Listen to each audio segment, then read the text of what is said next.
En politique provinciale, en ce moment, il y a beaucoup de sujets de conversation qui touchent de près ou de loin la Gaspésie et la Haute-Gaspésie, que ce soit de la possibilité de passer de la zone orange à la zone jaune, de la reprise des sports de groupe qui était annoncée par le gouvernement Legault, du manque de place en CPE et du manque de logement, des impacts plus importants sur la vie des femmes de la pandémie.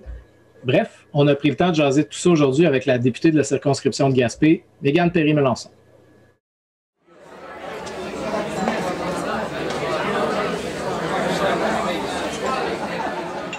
Bonjour, Mme Melançon. Bonjour. Donc, Mme Melançon, aujourd'hui, il y a beaucoup de sujets à aborder. Tout d'abord, on vient d'apprendre qu'il y aurait une reprise des sports. En fait, il y aurait, à partir du 15 mars, une reprise des sports parascolaires. Puis, par la suite, le gouvernement a annoncé qu'il y aurait une reprise graduelle dans tous les sports organisés. C'est quelque chose que vous demandez depuis longtemps. Est-ce que vous êtes satisfaite de ce qui vient d'être annoncé par le gouvernement? Bien, je pense que d'un point de vue comme porte-parole en matière de sport et saines habitudes de vie, c'est un soulagement de voir qu'il y a vraiment une volonté de la part du gouvernement à un stade, je trouve, assez avancé dans la crise. Je suis enfin soulagée d'entendre un début de discours positif là, sur le sport, sur la santé mentale des jeunes. Est-ce que ça aurait pu être fait plus tôt pour les zones comme la région de la Gaspésie qui a un bilan très positif, stable, sachant que les fédérations les fédérations sportives ont déjà des protocoles sanitaires hyper rigoureux, sécuritaires pour un retour en sport. Alors, je pense qu'on aurait peut-être pu nous annoncer encore plus pour la région de la Gaspésie, mais d'un point de vue global, la reprise du sport, pour moi, je l'accueille très favorablement parce que j'en parle depuis effectivement là, plusieurs mois déjà. Vous venez de dire justement que, en fait, la Gaspésie va demeurer avec les mêmes règles avec lesquelles on a fonctionné les dernières semaines. Le reste du Québec, à l'exception de la région de Montréal, va passer en zone orange. Ici, on demeure en zone orange, même si notre bilan épidémiologique est beaucoup moins important que le reste du Québec. Par contre, il y a le docteur Arruda qui a laissé la porte entrouverte là, pour qu'on passe en zone jaune en Gaspésie et sur la Côte-Nord. Est-ce que vous vous attendez à ce qu'on passe en zone jaune prochainement en Gaspésie? Bien là, c'est ça. On a entendu ça à la conférence de presse hier, qu'il y aurait possibilité qu'on retombe en zone jaune. Moi, je suis d'accord et je suis d'avis qu'on doit reprendre le système de palier d'alerte de couleur tel qu'on le connaissait à l'automne dernier. Je pense que les critères étaient clairs pour passer d'une zone à l'autre. On savait à quoi s'en tenir, par exemple, sur les rassemblements, sur la question des commerces, des restaurants. C'était clair avec ce tableau-là des paliers de couleurs. Alors, je pense que c'était plus facile aussi pour la population de suivre quelle est la consigne qui nous est attitrée dans les différentes zones. Je pense que le gouvernement a tout à gagner pour s'assurer que le respect des consignes soit maintenu dans tout le Québec, d'y aller de façon une approche qui est plus régionalisée, parce que je trouve ça assez curieux qu'on soit maintenant dans la même catégorie que la capitale nationale qui vient de tomber en orange, mais un orange qui ne ressemble plus du tout à ce qu'on a connu autrefois. Alors, si on peut revenir à ce système de palier de couleurs qu'on a connu, je pense que ce serait bénéfique pour tout le monde et que ça nous donnerait un petit peu plus d'espoir aussi et plus de prévision de prévisibilité sur qu'est-ce qu'on doit faire pour atteindre un autre palier de couleur. Alors, ça motiverait davantage la population et je m'attends à ce que ça revienne rapidement et ce serait une très bonne nouvelle qu'on tombe au jaune comme pour moi, ça aurait dû être fait hier. Vous parlez de la capitale nationale qui a quand même, ça n'a rien à voir en fait les deux bilans qu'on a dans la région ici comparativement à la capitale nationale. Est-ce que vous pensez que, d'une part, il y a peut-être un peu d'électoralisme à lâcher du lest à la région de Québec, puis en même temps de garder des mesures qui sont quand même assez strictes pour le reste des régions pour en fait que les gens puissent continuer à respecter des mesures puis qu'il n'y ait pas dans une région des gens qui veulent faire la même chose que dans d'autres régions ou même justement se déplacer d'une zone à l'autre? Ben, je pense qu'il a créé encore plus de confusion de nous rentrer dans la même catégorie de ceux qui viennent de passer au orange.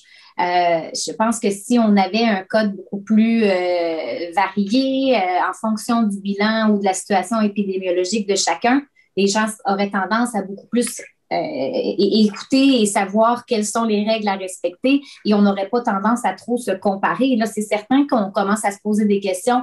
Pourquoi on ne peut pas recommencer à jouer au hockey, par exemple, alors que le bilan est plus est plus critique ailleurs et que là, on commence à réouvrir dans ces zones-là. C'est un peu difficile de comprendre si on n'a pas été là-dedans un petit peu mis de côté pour le bien de d'autres régions, encore une fois. Alors, moi, je la sens un peu, là, cette démotivation-là de certaines personnes.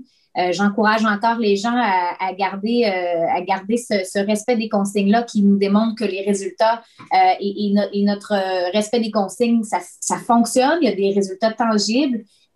Mais évidemment que je m'attends à ce que le gouvernement, à un moment donné, nous fasse davantage confiance et qu'on puisse passer à une autre étape du déconfinement. Un aspect sur lequel vous avez incité cette semaine de la pandémie, c'est sur les impacts plus importants peut-être que la pandémie aurait sur les femmes. Vous avez interpellé le gouvernement à ce sujet-là. Vous avez notamment dit vous attendre un réinvestissement massif pour que le plan de relance du Québec soit féministe. Qu'est-ce que vous voulez dire par là? Ben, on le sait, au front, ça a été nos infirmières, nos préposés aux bénéficiaires, nos enseignantes qui ont dû réapprendre à enseigner à des enfants de façon virtuelle. Tous les secteurs vraiment qui ont traversé, qui ont travaillé vraiment au front dans cette pandémie, c'est des secteurs majoritairement féminins. Pour ce qui est des emplois, il y a eu beaucoup de pertes d'emplois dans des secteurs, encore une fois, majoritairement féminins, qu'on parle de la restauration, du secteur hôtelier, du tourisme de façon générale, beaucoup de pertes d'emplois dans le secteur de la culture aussi, des gens qui se sont réorientés. Donc, on voit que là où ça fait mal davantage, et là, je parle de manière disproportionnée, parce que je sais que des jeunes, des hommes ont aussi beaucoup souffert là, de la pandémie, mais on voit que de façon disproportionnée, les femmes ont été très affectées par la pandémie. Je pourrais vous nommer encore plein de raisons là, de vraiment avoir une attention particulière pour la santé et le bien-être des femmes pour la relance post-COVID, que ce soit en violence conjugale. On a encore assisté à un triste événement, un horrible événement, un 5e féminicide depuis le début de l'année. Alors, il faut en faire plus et moi, je pense que ça passe par un rehaussement du financement des organismes communautaires qui travaillent avec les femmes. Ça passe aussi par une analyse différenciée selon les sexes, que chaque projet de loi ou action gouvernementale qu'on pose doit être analysé sur qu'est-ce que ça a comme impact pour les femmes, pour les hommes et qu'on ait des solutions concrètes pour réduire l'impact que ça a finalement sur elles. Donc, je pense qu'on peut en faire plus et que le gouvernement doit axer sa relance économique vraiment sur cet aspect-là, la condition des femmes qui a reculé dans les dernières années. C'était déjà connu, par exemple, avec le manque de places en garderie, le manque de logement. Mais là, ça s'est intensifié avec la pandémie et ce qu'on demande, c'est d'avoir une attention particulière pour elles. Manque de place en garderie, justement. Évidemment, c'est quelque chose qui touche l'ensemble du Québec. C'est autour de 51 000 enfants qui seraient sur des listes d'attente. En Gaspésie, c'est peut-être encore plus important parce qu'on aurait 700 places qui manqueraient ici. Oui. À l'automne dernier, le ministre Lacombe avait promis, je pense que c'est autour de 4 350 nouvelles places au Québec. Seulement 32 pour la Gaspésie, seulement aussi dans la région de Gaspé. Ouais. Ici, on est à Mont-Louis, on manque de place en garderie comme un peu partout. Est-ce que vous pensez que le ministre Lacombe a fait un constat d'échec dans les dernières semaines en disant qu'il fallait une réforme du système? C'est un échec total de la part du ministre de la Famille. On ne peut pas seulement toujours blâmer l'ancien gouvernement libéral pour tout ce qui arrive au gouvernement de la CAQ et les embûches aussi qu'ils vivent dans la réalisation de leur dossier comme celui des places en garderie. On ne peut pas toujours blâmer les autres. À un moment donné, je pense que le ministre de la Famille, avec cet aveu-là que le système ne fonctionne pas pour octroyer des nouvelles places, en plus, sans nous annoncer aucune solution qui est à court terme envisagée pour pallier le problème, sachant que c'est très urgent de trouver des places en garderie. C'est pas pour l'année prochaine, pas pour dans 2 ans. On peut pas toujours attendre des constructions de CPE pour régler un problème qui est imminent. Les femmes, les hommes sont pris à la maison. Ils doivent eux-mêmes s'occuper du développement de leur enfant à la maison. Moi, je trouve ça inconcevable. On n'est plus là en 2021, surtout dans une région comme la nôtre qui est en plein développement. Mont-Louis en est un très bon exemple. Alors, moi, je pense que là, il faut que le gouvernement mette les bouchées doubles et investisse des sommes. C'est ça le nerf de la guerre. C'est qu'il faut, à un moment donné, c'est des choix politiques qu'on fait. Et là, si on a décidé de sous-financer le réseau des garderies, c'est pas le problème des libéraux, c'est pas le problème des péquistes des dernières années, c'est le problème de la CAQ. Et nous, on finançait les CPE à 100%. Donc, il n'y avait pas ce problème-là, cette problématique d'aller chercher une portion qui vient de la communauté, qui vient des municipalités, qui vient de partenaires. C'était financé à 100%. Et c'est pour ça qu'on était capable de partir en appel de projets rapidement et d'avoir des CPE qui se construisaient. Le Parti québécois, je pense que c'était dans les 8 à 10 000 places qui se créaient comme ça par année. Là, il y avait pas d'embûche. Alors là, oui, je comprends qu'il y a une question de lourdeur bureaucratique, que là, les plans d'architecte, tout ça, c'est extrêmement complexe pour les CPE de déposer des projets. Mais c'est au gouvernement d'arriver avec des solutions. Et là, le ministre de la Famille, il ne m'a pas du tout rassuré en me disant, ben là, j'ai perdu le contrôle, je ne sais plus comment pouvoir créer plus de places. On n'a pas, là, il nous a annoncé un livre blanc à l'automne prochain pour arriver avec un projet de loi et faciliter le déploiement de places en garderie. Mais qu'est-ce qu'on fait maintenant? Qu'est-ce qu'on fait présentement? Donc, moi, je trouve que oui, c'est un aveu d'échec de la part du ministre.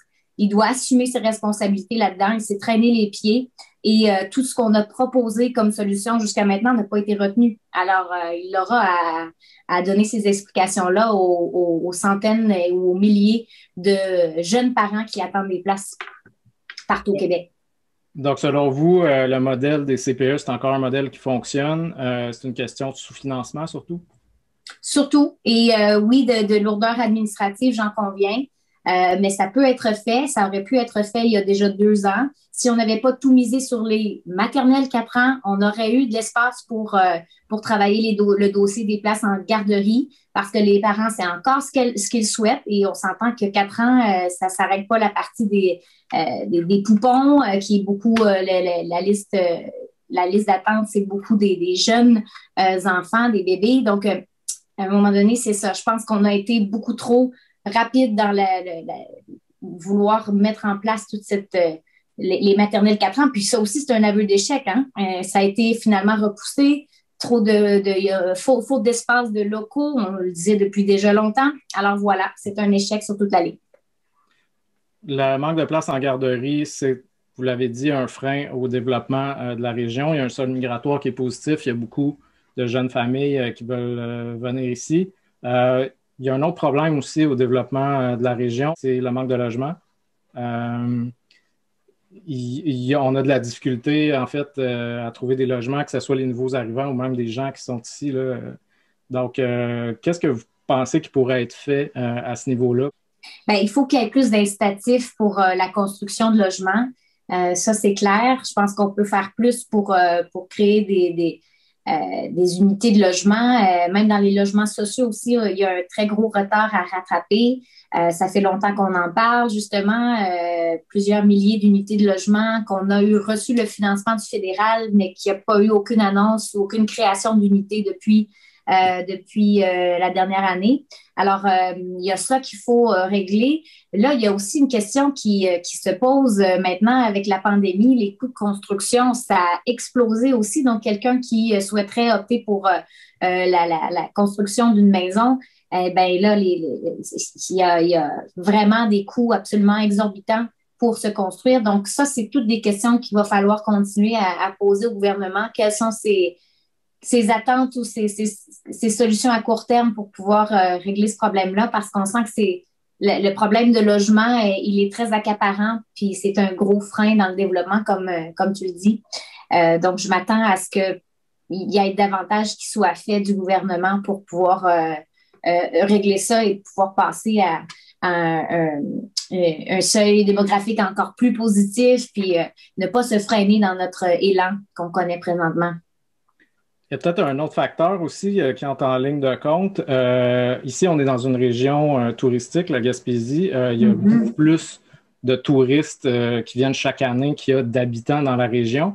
Puis ce phénomène-là est peut-être encore plus accentué par la pandémie. Comme les gens ne peuvent pas voyager à l'étranger, ils vont venir au Québec, donc ils vont venir beaucoup en Gaspésie.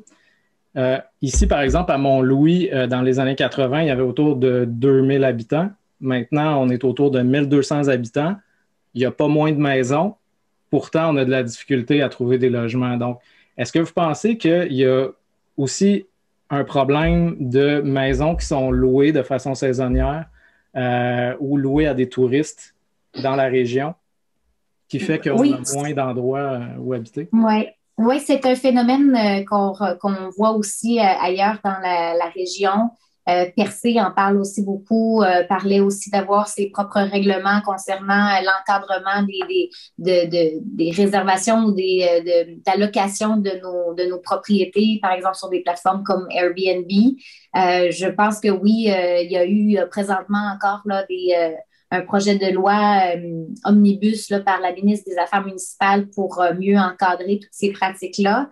Je pense que ça, d'une part, ça pourrait aider, mais il va falloir en même temps qu'on mette à niveau nos infrastructures en tourisme. Est-ce qu'on pourrait penser à développer plus d'hébergement, d'avoir une meilleure offre d'hébergement dans le secteur de la Haute-Gaspésie pour les accueillir?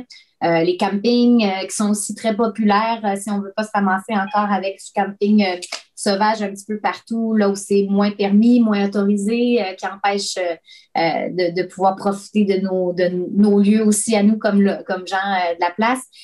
Donc, c'est une question, je pense, d'habitation et aussi de tourisme. Ce serait complémentaire pour arriver à vraiment stopper l'enjeu. Est-ce que vous vous attendez à ce que le gouvernement, dans son plan de relance, ait une pensée spéciale? Ouais, pour le tourisme, moi, je pense qu'il va falloir, parce qu'il y a des secteurs qui ont été vraiment lourdement affectés, dont celui du tourisme, culture.